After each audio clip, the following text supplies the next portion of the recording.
Relationships aren't perfect, but we can work towards a perfect union.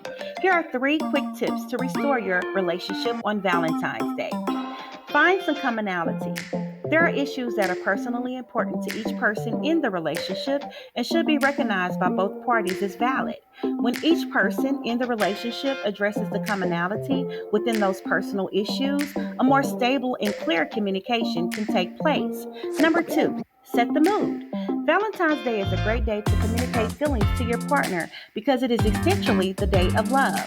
Set a romantic mood that's open for clear communication, free from chaos, to not only give gifts, but also to give the gift of understanding that will help to revive the relationship without stress.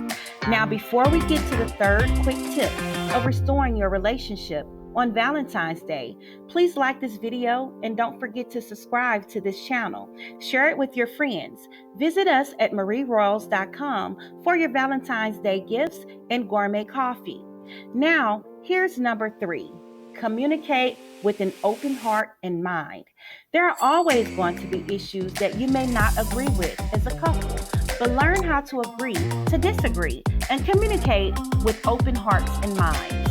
The alternative is to not communicate and ultimately separate.